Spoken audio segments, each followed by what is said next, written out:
enough talk. Let's get started.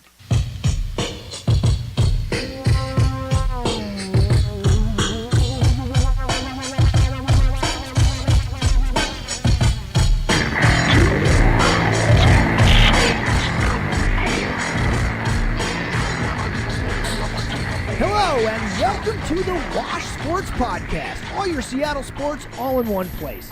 I'm your host, Lestro, but we got a whole bunch of people on the team, including Marku and the Guru, who we'll get to later. And we're just a bunch of East Coast guys who are passionate sports fans that live here now, in Seattle. And we see that this is a great sports town, too. So we're going to give it the coverage it deserves. So listen, you can count on us to be homers.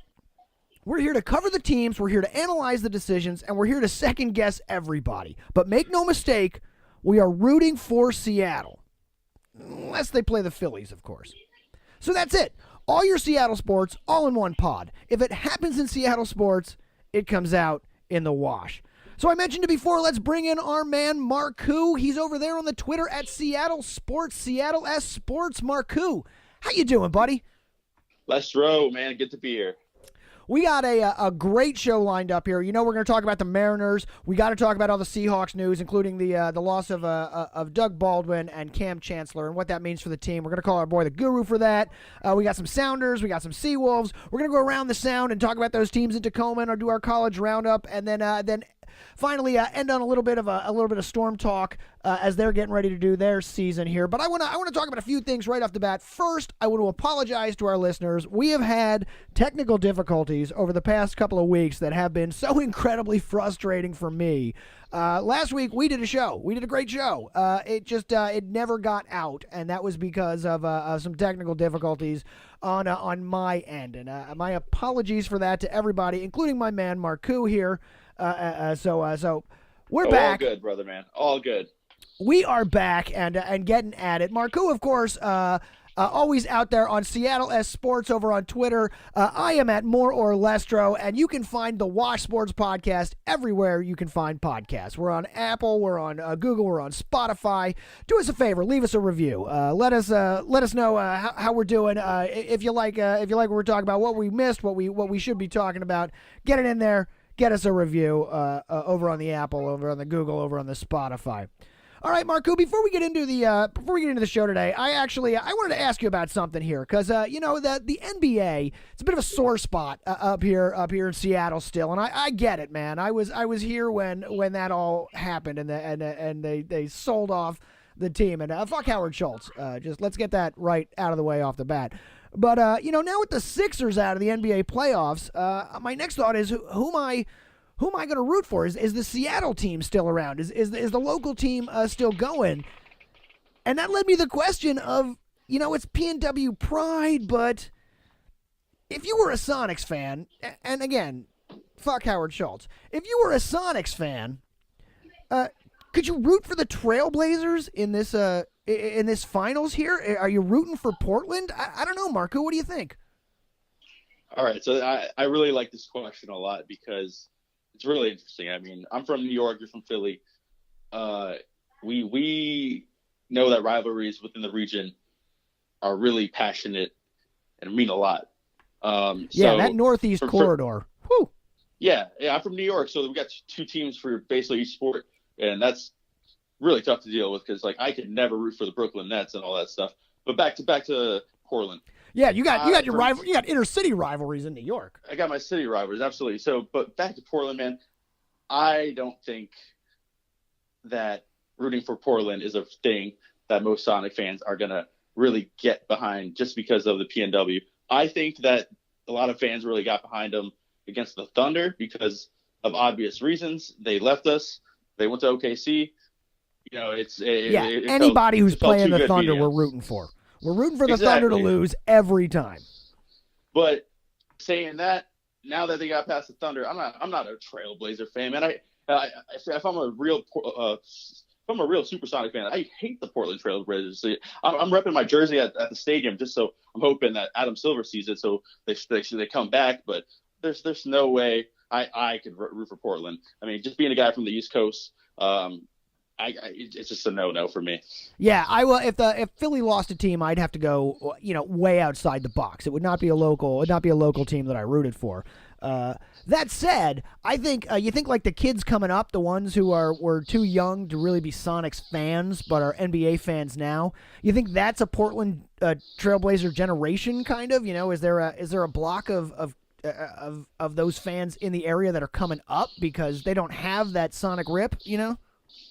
That makes a lot of sense. I mean, because you got Damian Lillard, who's a superstar, and he's really fun to get behind. But if the generation that did follow the Supersonics is doing their job raising their kids right, they let them understand that the Supersonics are the team of Seattle. They're the team of the PNW. Forget all that stuff.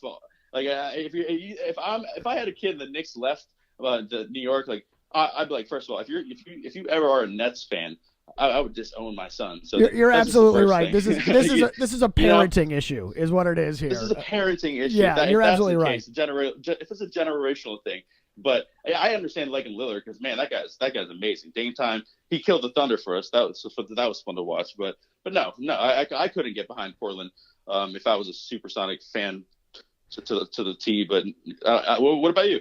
So I agree with you here. I actually talked to a friend of mine, and it's funny we talk about it being a parenting issue because I called a friend of mine about this who's a local kid here. He's 21 years old now. I was really close friends with his father, who we lost a few years back, and his mother, and they were both Supersonics fans, big Supersonics fans. A bit older generation, and so now. So the kid, I asked him, I was like, what do you think? Who are you rooting for here? Could you root for the Trailblazers? And he said, I really ultimately would like to root for the Trailblazers. He said, at some point, but I'm rooting for Durant. And I'm rooting for ultimately I'm rooting for the Warriors in this one because I'm rooting for Durant. And I was like, oh, that makes sense. He's the last Sonic standing. You know what I mean? That's what you would root for is Durant. And he said, yeah, he's the last Sonic standing, and he pissed off the Thunder. Quote, he's literally the only reason I pay attention to the NBA at all. And that's hilarious. You gotta love that level of spite. Still in the sports scene out here. People don't think Seattle's got it in them because that's like an East Coast level of spite. But the only reason I pay attention to the NBA is because of Kevin Durant, who pissed off the Thunder and is the last Sonic standing. So I love that, and I'm going with that. Last Sonic standing, go Warriors. Let's from the Seattle standpoint, let's see Durant. You know what I mean? Yeah, I hear you. I mean, it's funny because we asked our coworker at our other day job, and it was just like. He was like, I just stopped following the NBA. Just stopped following. He just stopped following. I mean, a lot of people stopped covering the NBA once the team left. So I mean, yeah. I mean, one thing you notice with the generational issue, man, is maybe the younger generation just isn't watching NBA because Seattle sports just doesn't cover it. Yeah, it's not around, and they're building towards the NHL and want to try and bring it back. I hope they can get it back. This is a basketball town, man. This town loves its basketball, and it deserves an NBA team because it had a great one and it loved them. And fuck Howard Schultz. So, all right, couldn't agree more. With that, Marku, let's move on to the team that is playing here. That's still hanging around. The Seattle Mariners, our hometown baseball club here. Not the best week to talk about the Mariners. Yeah, at all, man. They had that road trip in New York and Boston this past week, and it was started in Cleveland, man. Started in Cleveland. Yeah, I was talking just this past week, and it's been a shit show. Yep, 2-8 road trip from Cleveland to New York and Boston. Now they did get a little bit of home cooking in there, and that great win Monday against the A's, the extra inning win. They were down 4-1. Going into the 8th inning, and Vogie brought him back. Daniel Vogelback with a 3-run home run to tie the game in the bottom of the 8th, and then after giving up a run in the top of the 10th, which is at this point the bullpen is only going to go so long. You're used to it. We've seen this game before. You know what I mean? And then they rally with a 2-run comeback at the bottom of the inning with Omar hits in Vogie and Santana with a single to win the game, to not only get the tying run but then the winning run to come around to. Great win on the with the tying RBI double and then winning run on Navarre's single. Great win for the Mariners on Monday. But again, this is the team we're talking about here. Terrible road trip, terrible team to watch. Every now and again, they got the bats. They're gonna make the big swings. They're gonna get the big runs, and it's gonna happen for them. But what do you think here, Marku? I mean, right now at the moment, as we record this, the Mariners are leading 4-3 going into the bottom of the 8th, and I highly doubt they hold that lead, man, because we're 21-23. It's time to get pretty real about how this trend has gone downwards from us being 13-2 to start the season. Yeah, started 13-2, 7-21 since. Just to put a number on it, because you can say we've fallen below 500, but 7-21 is what it's been. Exactly. I mean, we are bringing in a lot of prospects from the minor leagues at this point because it's starting to realize, with the management that they got to get these young guys, really. Well, yeah, bats in. That's what we're doing here. We're processing. We're trying to find the diamonds in the rough. We're trying to get the kids coming up. We're building for the future. We said in the beginning this team was going to whatever happened this year's gravy. This is a fun year. Get on the team. Get on the bandwagon. The fact that they started 13-2 gave us a glimpse of what they could do, and now just knowing they can anytime. Don't expect this team to win, but when they do, and they will. They really can hit. I mean, they are still second in home runs. They are still second in RBIs, and of course they are still first in strikeouts. So they are, as we said before, the ultimate 2019 MLB team, leading in home runs, leading in strikeouts. They are feast or famine. Yeah, the issue that's coming along is now they're third in the AL West though, and they're falling behind the Angels, and the A's are quickly catching up. Yeah. Because that's the only team we can beat. That's the fun of that. So you were saying they brought some kids up, and you're right. We brought to deal with some injuries. We got a J.P. Crawford and Shed Long made their Mariners debut, and J.P. Crawford is the highly touted prospect they traded Gene Segura for from the Phillies. Never panned out in the Phillies organization, although still a highly touted prospect. Great minor league ball player. Once again, as a great minor league ball player, hit .319 to start the season down there with the Tacoma Rainiers in 31 games. .319, you gotta like that. He had 15 ribbies. Down with the Rainiers. Brought him up. Starting his season, he is hitting .235 with the Mariners in 4 games right now. So still getting the hang of that big league, but going. And Shed Long also makes his debut up here. Got to bring up the kids though, because more bad news on the injury front, Marku. This time with Felix going down. Yeah, 4 to 6 weeks with a lat strain, and it looks like Felix's values tumbling quickly. He's had 2 terrible starts in a row. The injury just going to keep him out for a while now. So any hope we had in trade value or whatever we were talking about earlier, it's just thrown out the window. Felix's year is in jeopardy at this point. Yeah, he really started to look like a great back of the rotation starter. Really started to change his pitches up. Had talked to CC Sabathia, who was another guy that as he got older lost some of that power he had in the beginning and learned to compensate with changeups and curveballs. And Felix was having some success throwing the curveball this year, and was looking like a really good sort of back end starter. If nothing else, could be trade bait coming in there toward the trade deadline, or if the team did well, helping out in the back of the rotation. But 2 shit games in a row is exactly right. He got lit up against the Red Sox. 2.1 innings pitched, 7 earned runs on the way to a 9-5 Mariners loss. 7 earned runs is not good. And then the week before, he got rocked for 6 earned runs in 5 innings, including 3 home runs. So just not good. But good news on the other side of pitching is Kikuchi dominated. Oh, he's so fun to watch, man. Yeah, that's the guy right now, right? I mean, Marco's still the number 1, but I'm with you. Kikuchi's so much fun to watch.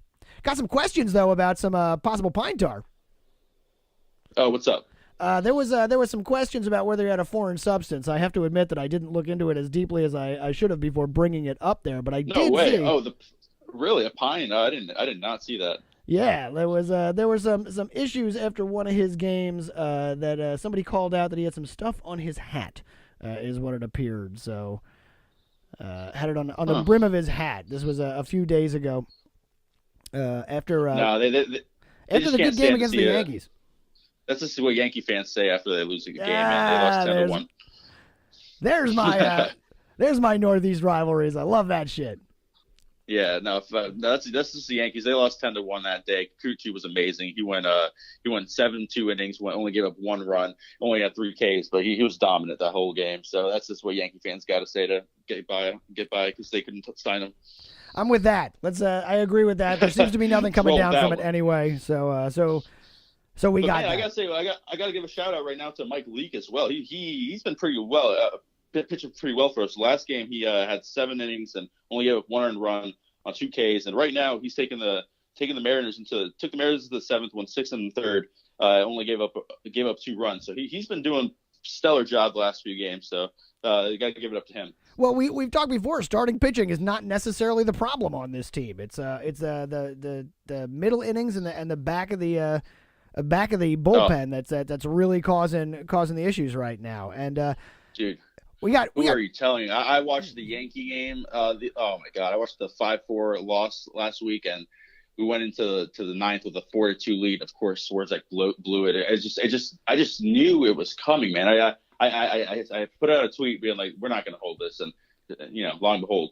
Yeah, you could just sense it. They didn't look like when they were on the mound. They knew what they were doing. They out in front in that Yankee game. Losing you're right. The bullpen. The bullpen's the problem, but we had talked before. Do you sign Kimbrel? No, now you can't. Now I don't think he wouldn't come even for the trade bait here. We couldn't help him. He couldn't help us. So this is the way it's going to be this season, man. It's going to be bullpen by committee until someone finally steps up, and there's no saying who it's going to be yet. Yeah, and one thing we're also seeing is the bats aren't consistent like it was the first 15, 20 games. I mean, in the road trip, there was quite a few games where we only scored 1 or 2 runs. So the bats are gone pretty cold. Very true. They had a 230 batting average on that road trip. Not the best showing from a team that is supposed to really rock them. Right. Absolutely. All right, so we got a big series coming up. They are, like we said, they get the home cooking here. One against the Oakland A's, and are hanging on as we are talking now to try and win this one. We'll see if that bullpen can prove us wrong going in. And then they got a real tough series this weekend, homestand down there at T-Mobile Park against the Minnesota Twins, who are admittedly right now the best team in baseball. So this is going to be a rough one, I think, for the home 9. The return of Nelson Cruz to T-Mobile Park, so that'll be fun to see. At least something to watch, right? So as we said, this team, don't expect them to win, but when they do, it's bonus, and it's a lot of fun. I still think they're fun because they got the bats anytime. They got a puncher's chance in every game, even if that chance is not particularly good. Oh, I agree, man. You're rolling with the fun right now. We're still within reach of 500, so we're not out of it. It's definitely a fun time to get involved, but the trend is a little scary, and we are diving into those minor league, tapping into that prospect pool. So definitely don't expect too much. Building for the future. All right, Marku, we're going a little long here. Let's give a call to our man, the Guru. I know he's waiting to answer the phone and talk a little Seahawks with us. So hang on a second here and let me make a call. Yes, sir. All right, Guru, are you there? Yes, sir. Yes, sir. Yes, sir. Fellas, what's going on, man? There he is. What's up, Guru? The Guru. You can find him every week on Trash Talk Radio with me or over there at Instagram at Guru's Film Room. Guru's Film Room. It's just his thoughts. Good to talk to you again, my man. Thanks for joining us here on The Wash. Hey, man, it's a pleasure as always, man. It's a pleasure as always. Hey, they said it's the middle of the NBA playoff, is the conference finals, but it's always Seahawks news, no matter what. The Trailblazers just lost, but there's always some Seahawks news going on in the PNW, man. That's right. This is the always the top story is the Seahawks, and this week we got to talk about a couple of things. I want to ask you about the signing of Ziggy Ansah. I want to ask you about DK Metcalf. We got to ask your thoughts on Geno Smith, but we got to start with sort of, I guess, the big news here, and that is the official retirement of Doug Baldwin and Cam Chancellor leaving Seattle after failed physicals. Guru, just give us a little bit here. Your thoughts on what these two guys mean to this squad, have meant to this team, and where their legacy is with the Seahawks. Absolutely, man. This guy's a legend. I mean, Seahawks, blood and tears and soul. They're the epitome of the Pete Arrow, John Schneider era. They just magnified the city of Seattle. Just the work hard guys. Not only intelligent guys, but also work hard guys. And they were always team first, leaders, character first. You see no character flaws on those individuals. I mean, they are loved by the fans. They are loved by the city of Seattle. They are adopted sons to the city of Seattle. And they will one day have their names in the Ring of Fame up there in Seattle over at CenturyLink. That's how big those guys is, especially in both positions. Cam Chancellor might be one of the greatest safety, at least one of the three best safeties to ever wear the Seahawks jerseys. And obviously, I think Doug Baldwin as well. You count Steve Largent, and I remember Brian Blades. For the kids that don't remember Brian Blades. I remember Brian Blades. Yeah, exactly. The old legend. So, and I think Doug Baldwin is probably, top three as well as far as the receivers to ever wear a Seahawks uniform.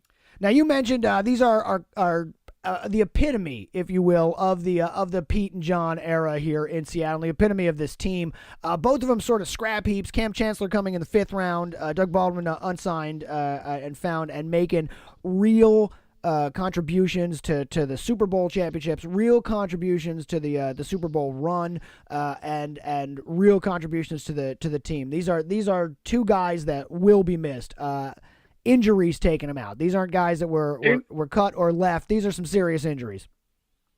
Absolutely. It's just unfortunate to see their career cut short. It's a violent game, and those guys played the game so aggressively and so violently. So it's unfortunate that their career ended shortly, but that's part of what made their mystique. That's kind of what made them. They were tough guys.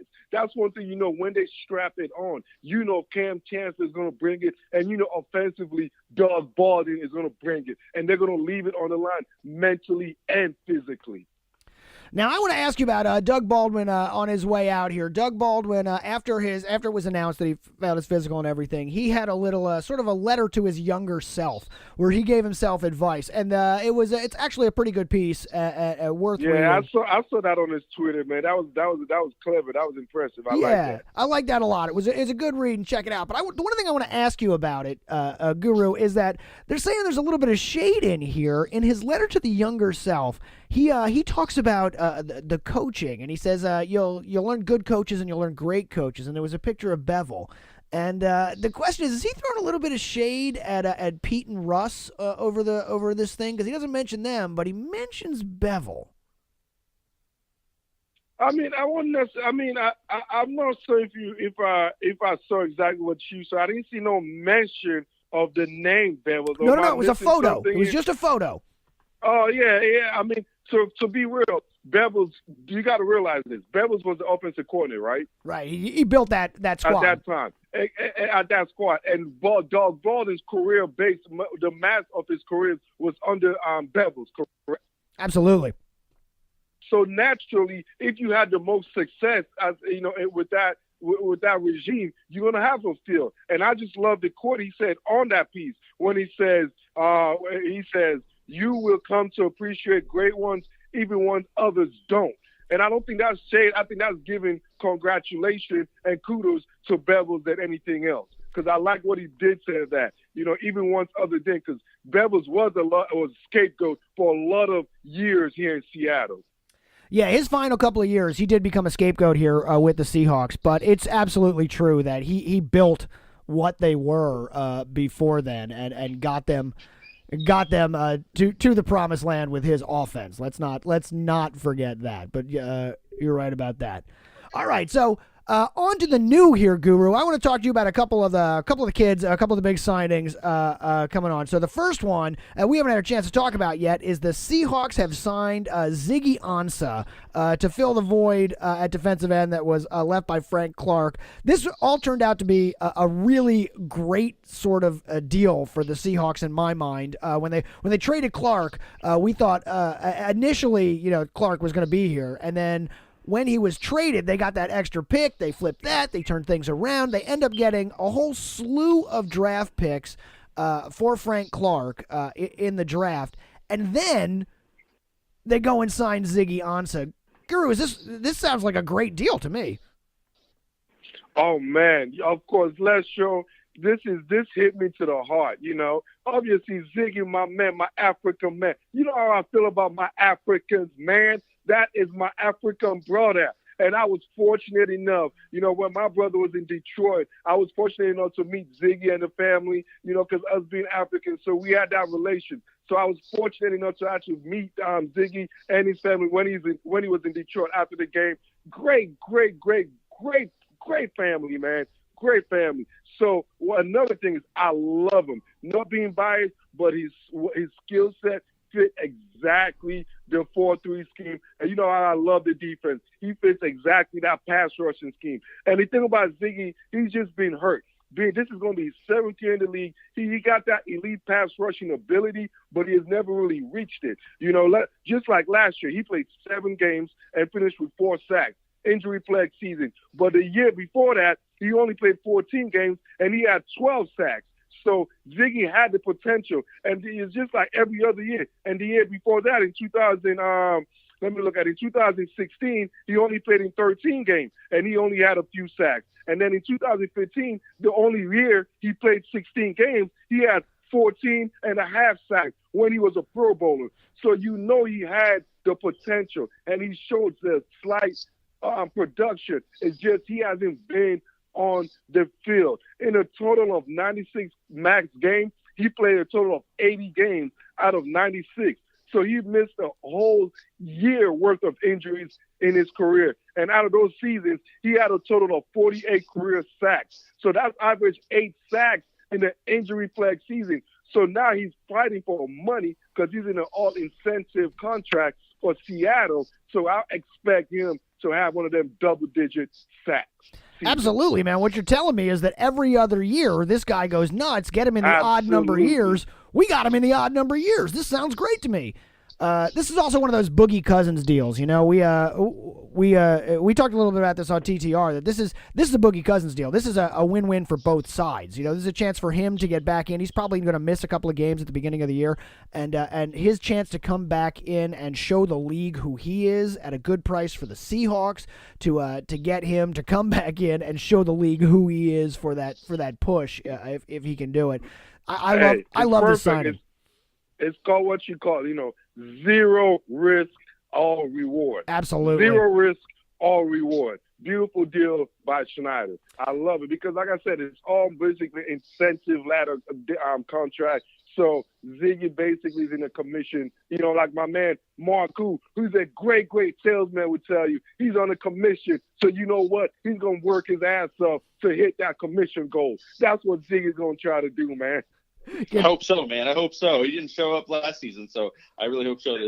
Hope that 7 games. Put it like this: 7 games, 4 sacks, man. You do the math. You're a smart guy. He played 7 games and got 4 sacks. That's what I like. That odds, man. You got a shot at it. I like it being an odd year. I'm going to run with that. Also, he was on the Lions last year. They were terrible. So let's talk about the kids, new guys, kids wise, and that is, of course, I want to talk about DK Metcalf, who's the young receiver they picked up in the draft to I guess fill the void that they knew Baldwin was going to leave. But DK Metcalf is huge when you see him in the photos, and I hear that he's really impressing down at rookie camp. Really impressed at rookie camp this year. Absolutely. He's a big body, and he obviously ran and killed the NFL Combine. And look, I've seen this shirtless one. I don't know if you've seen the social media clip of him taking his shirt off when he went to go see Pete Carroll on a pre-draft interview. But anyhow, this kid has a high ceiling. Yeah, he looks like an Avenger. He looks like the guru. Well, he looks like me when I used to do my thing. Just throwing it out there.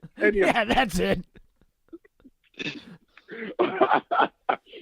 DJ Mecca, I love his ability, and I think the fact that he's not a great route runner, I think that works great for where he's at, because Russell Wilson is an off-script type of quarterback. That's what made Doug Baldwin so great at what he did. Doug Baldwin is not known as a route running specialist, but when he did, what he was is he had that connection. He's able to get open when Russell does his off-script situations. And DJ Metcalf in off-script situation in 50-50 ball, I think that's where he's going to be converted. So I love what I see and what I'm hearing from right now. But also, I want to take that with a grain of salt. This is the underwear Olympics, and he is going against guys that's not going to be on the field for the Seahawks or playing for them or doing any type of significant contributor to the team this year. Right. Obviously, grain of salt with what we're seeing right now, because these aren't pro level guys that he's running out there with at the rookie camp. No, they're pro level guys. They're pro level. They're just not starters. All right, fair enough. Pro level. Fair enough. All right, so one more thing here I want to talk to you about. Questionable pro level guy in his own right is Geno Smith. Was just signed by the Seattle Seahawks to compete for the backup quarterback position. Geno, most known as the former quarterback of the New York Jets, and then was with the Giants for a year. Last year he was with the Chargers for 5 games. I don't know. Geno Smith, Guru? That's the beautiful thing about this situation is Russell has never missed a game in his career. So it could be Geno Smith, it could be Bingo Smith, it could be your grandma, it could be your uncle. As long as they could hold a clipboard, that's what we care about, right? Is his arm strong enough to hold a clipboard? Is that true? Which one of them, his arm is strong enough to hold a clipboard for 16 games and go straight to the bank and cash the check? That's what I want to know.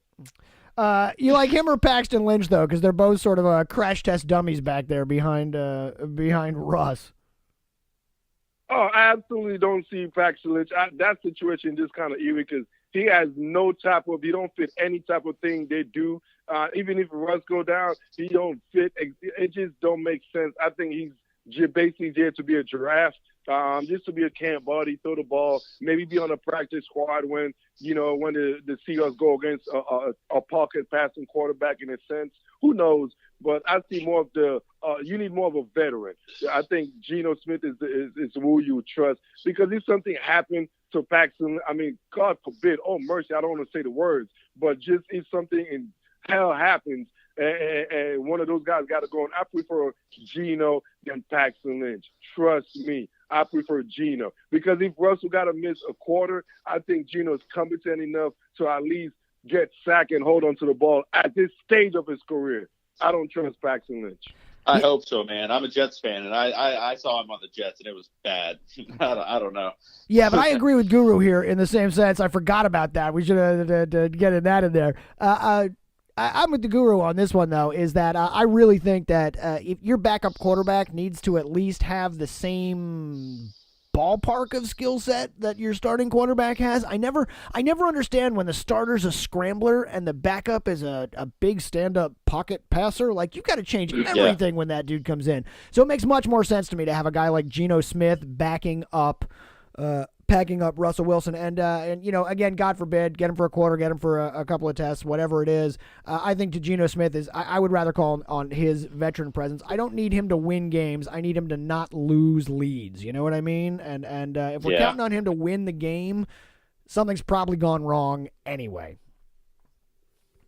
Absolutely. And it put like this: inside Geno Smith or any of those guys getting that game, boy, oh boy, the highest paid player in the NFL, that is trouble for the city of Seattle. I'll tell you that. Yeah, right. We're seeing, if we're actually talking about Geno, something's gone real wrong. All right. And with that, Guru, thank you, my man, for joining us here once again on The Wash to talk a little Seahawks. If you're looking for Guru, you can find him every week with me on Trash Talk Radio, everywhere you can find podcasts. And you can find the Guru every day on Instagram at Guru's Film Room. That's Guru's Film Room on Instagram. It's just his thoughts. Guru, thanks for joining us. We'll talk to you again next week. Appreciate it, fellas. Man, you guys have a good one. Have a good one, Guru.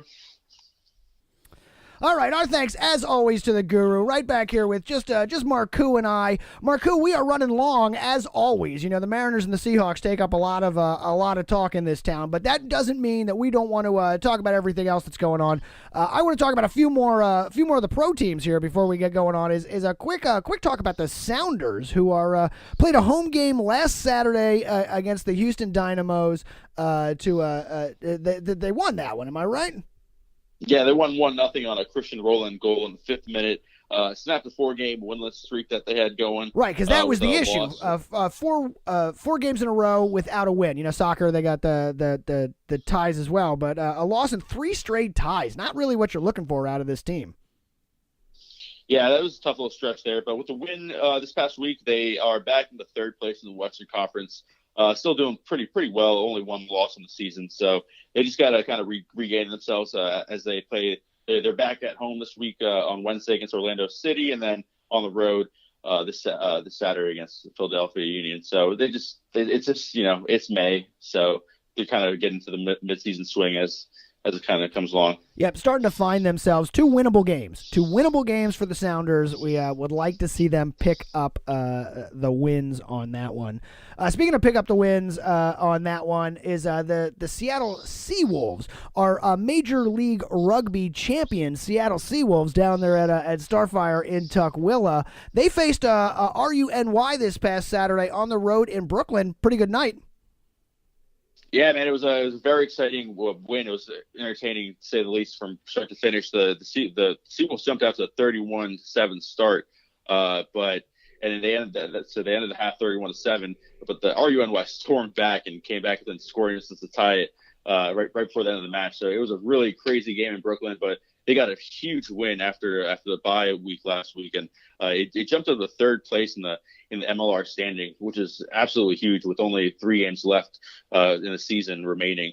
The top 6 teams make it, so they're really just fighting for home field advantage and all that, all the important stuff that comes with the playoffs, and they really need that home court advantage because you know how crazy it is at Starfire and Tukwila.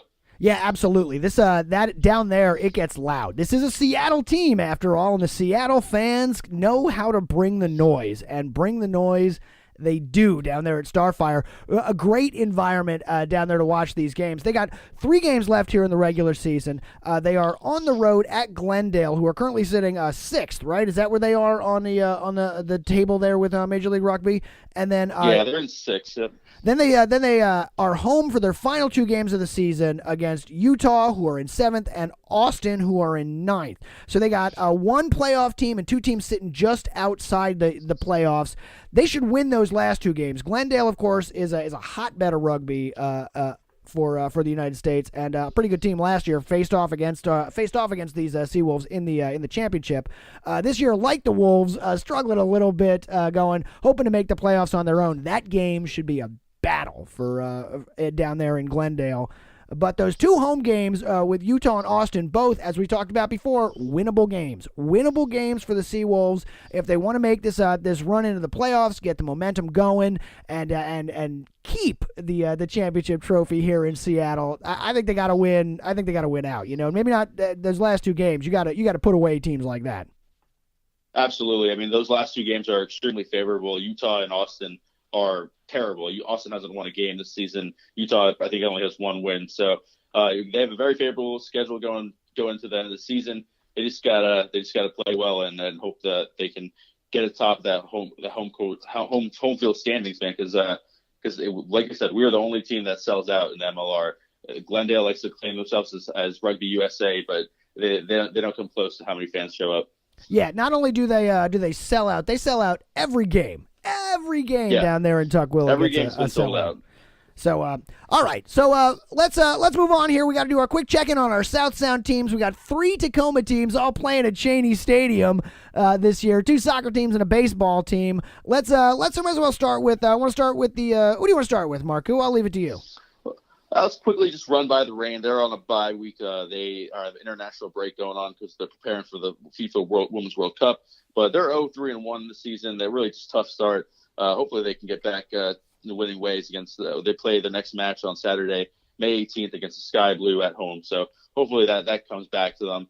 But I want to talk about Tacoma Defiance. They continue to struggle. They've played Portland Timber 2 at home this past week on Sunday and lost 4-1. Like I said, the terrible season just continues. At one point, they had a 5-game scoreless streak with over 500 minutes without a goal. So they really just can't find a way to put the ball into the back of the net. But their next match is this Saturday against Reno on the road. So hopefully they can figure something out. Yeah, still the best logo in the area. I say it every show. The Tacoma Defiance, best logo in the area. Really rooting for them because of that, if no other reason. I mean, that's a team I want to win. I agree with that, but have you seen they have a weird little bear as their logo? It's a little creepy if you were to ask me, but I don't know if you had a chance to I don't know if I've seen the bear. I was looking at all the logos before, like the things reaching out of the sea. Those are awesome. Exactly. They should have stuck with that, but they got this like bear thing that's kind of creepy. You should check it out. It's on the Seattle Sports Twitter, Seattle S Sports. Check it out on Twitter. You'll see it somewhere on there. I will definitely check that out here. Finally, and the home team at Shady Stadium, the Tacoma Rainiers. We talked to them a little bit, starting to get the prospects rated 19-21. Sort of the same kind of season the big clubs have been down there at the Farm Club. Yeah, Rainiers are definitely trending upwards, though. They were having a really tough start to the season, but they're almost back up to 500. This past week, they did a pretty good job winning both series, and today they had a good win with Brandon Bishop hitting 2 home runs and winning it 9-7. So they have a 5-game road series next week against Reno, Thursday through Monday. We'll see what happens. Hopefully they can get over 500. And, of course, we always do the college check-in here on the Wash, because if it happens in Seattle sports, it comes out in the Wash. That includes our college teams. You were watching some baseball this spring and some softball, Marku. How we doing? Baseball and softball are coming to a close pretty soon here, but right now, UW baseball 27-19 on the season. They faced Portland this past week and had a win there on Wednesday. Then they had a 3-game series against Utah. They swept that series, so they're really finding their stride at the right time with the World Series coming up, or the Pac-12 playoffs and all that good stuff. So they're finding the right stride. They face New Mexico at home on Monday, and then number 1 UCLA Friday through Sunday. And then UW softball, they had their final series of the season against Stanford at home this past season. They swept them. They continued their amazing season, and they're 45-7. 45-7 on the season. I had to read that again. 45-7 on the season. They're absolutely on a tear. NCAA regionals begin on May 17th, so there's a little bit more to be determined on who they play and what time. But really good, exciting season for UW softball and the playoffs coming up. Yeah, great season for the Lady Huskies, as always. That's a team that always seems to do well. They know what they're doing, the softball squad. Great season for them, and should make a deep run into the tournament and beyond. All right, absolutely. So let's. I'm going to be watching that big time on the Seattle Twitter, so for sure. But one team that definitely doesn't know how to run their baseball squad right now is Wazoo baseball. They are really struggling. I mean, they had a good win against Gonzaga last week on Monday, but they got swept by number 1 UCLA. They're 10-13. They're 10-37-1 on the season with that tie because of that ridiculous game tie. they had. Yeah, and then they faced Utah Valley today at 5 p.m. and they lost 20-13. So their tumultuous season continues. Gonzaga, they had a series against Lamar this past week. They're having a pretty good season. They're 28-21. They played Oregon today. They lost 10-3, but Oregon number 2 in the country, so I kind of expected that one. But they have their final series this weekend against Loyola Marymount, so they're getting prepared for the WAC, the WAC playoffs and all that stuff, or the West Coast Conference playoffs. Yep, the boys of summer, or actually the boys of spring out there in college, as the season is coming to an end, even as the pros really start into it. So good luck to them, except Wazoo, who really don't have a chance anyway. Yeah. All right, Marku, before we get out of here, we got one more thing I want to check in on, and that is the Seattle Storm, whose preseason starts this week. There's only 2 preseason games in the WNBA.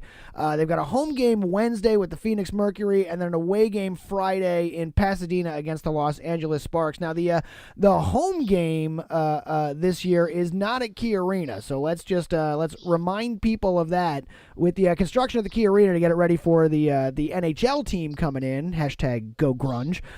With the NHL team coming in, the WNBA has moved up to Everett up there and get their home game started preseason this week against the Phoenix Mercury, as I said, and then regular season starts May 25th. They have a 12:30 in the afternoon game against those same Phoenix Mercury up there at the Angels of the Wind Arena in Everett. They're playing there through June 23rd against Indiana, and then they'll move back to Seattle for the Alaska Airline Arena, UW's Alaska Airline Arena, for the rest of the season. So it's the home games on the road even here, but they get a little bit closer as the season gets into it. They get to come back to Seattle at least. The big news, as always, we mentioned this. The big story for the Seattle Storm this year is, of course, Brianna Stewart out due to a knee injury.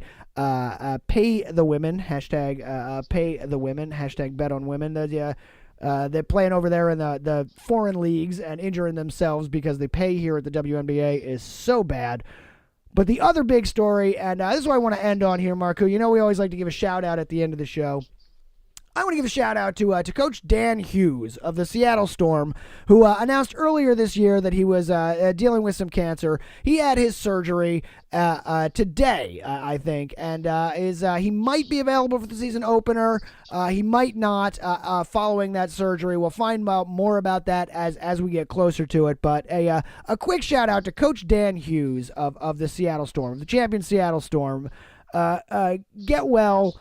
Get better, get back after. We're all rooting for you. So shout out to Coach Dan Hughes of the Seattle Storm. Absolutely. Yeah, absolutely. That's horrible, and hope for a quick speedy recovery. Yep. Hope to see you back down on the court real soon there. And don't rush it, though. You know what I mean? Get better, and then come back. Absolutely. We'll be waiting for you. All right, Marku, that is our show for this week on The Wash. Remember, you can find The Wash anywhere you can find podcasts. It's on the Apple, it's on the Google, it's on the Spotify. Leave us a review. Let us know how we're doing. You can find me out there, Lestro, out there on Twitter every day at More or Lestro, and on Trash Talk Radio with our man, the Guru, who was on the show earlier. Thanks to the Guru again for joining us. Marku, you can always find him on Seattle S Sports. That's Seattle S Sports on Twitter. Make sure you check him out. He's always out there at the games, following the sports, everything you need to know about Seattle. He's got Seattle sports. He's got it going on there. Marku, as always, a pleasure, and I will talk to you again next week. Thank you, Lester. It was a pleasure. I got to say, Mariners just won the game, so go X.